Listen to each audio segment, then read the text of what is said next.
Bom, geralmente na história do cinema, quando se pensa em comediante e cinema mudo, a primeira pessoa que vem à cabeça o primeiro nome que vem à cabeça é o de Charlie Chaplin, obviamente. Bom, mas o que pouca gente lembra é que Charlie Chaplin, na verdade, já é a derivação de um personagem criado por Max Lander, que é justamente o tema desse vídeo.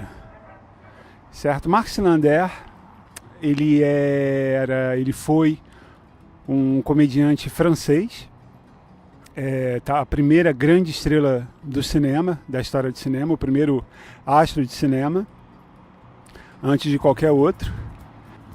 Bom, e a particularidade de Max Lander é que ele foi o criador, ou pelo menos foi quem trouxe para o cinema, esse personagem bufão, histriônico, que acabou sendo um arquétipo para tantos e tantos outros que vieram depois dele. Imediatamente Charlie Chaplin, né, que criou o Carlitos, o personagem Carlitos, que não diria uma cópia, mas uma reprodução bem próxima desse personagem que Max Lander criou.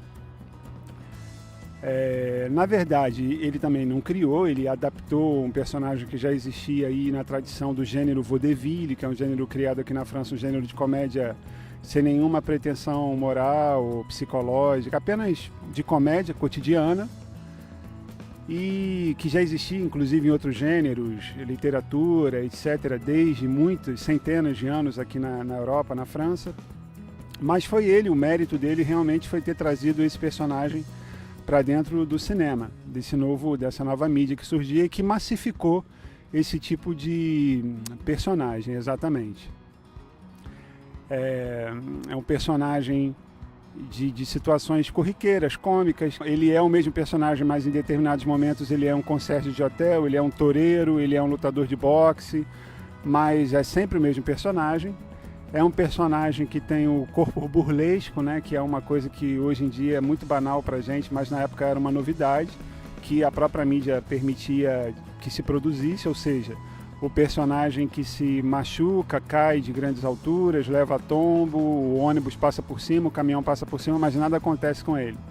O que acabou virando quase que uma lei dentro do desenho animado, por exemplo. Então a gente poderia colocar mais essa influência aí do Max Lander. Bom, o Max Lander ele fez dezenas de filmes ao longo da sua vida, filmou aqui em Montreuil, que já foi tema de um episódio, de Georges Méliès, e teve uma carreira internacional também, foi para os Estados Unidos,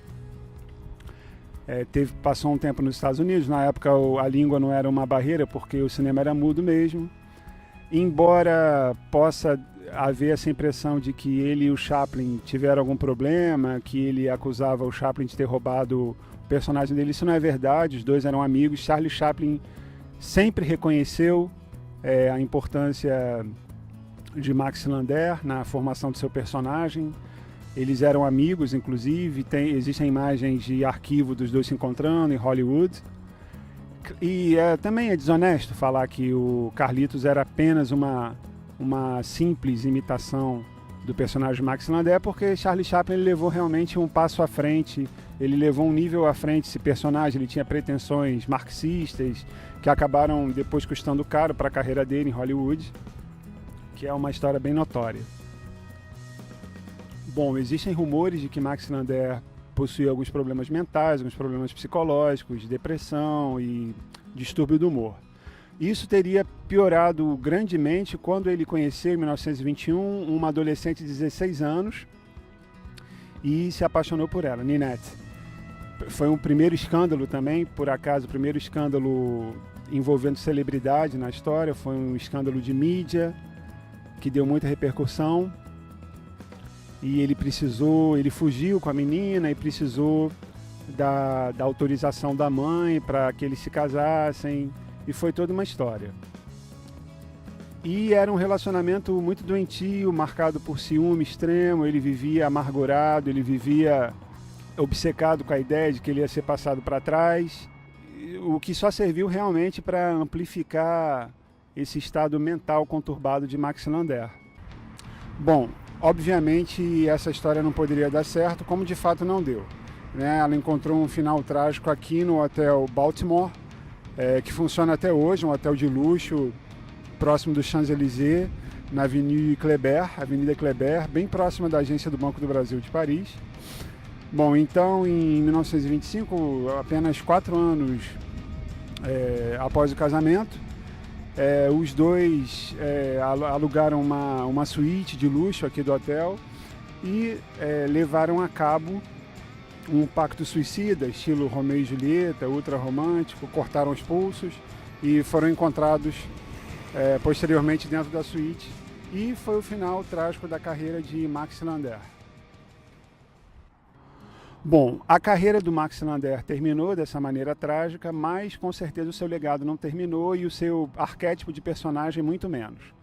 Então a gente tem a primeira reprodução de Charlie Chaplin, que acabou se tornando a mais célebre, mas existe toda uma linhagem de comediantes que continuaram a guardar essa tradição do gênero vaudeville dentro do cinema e do audiovisual em geral.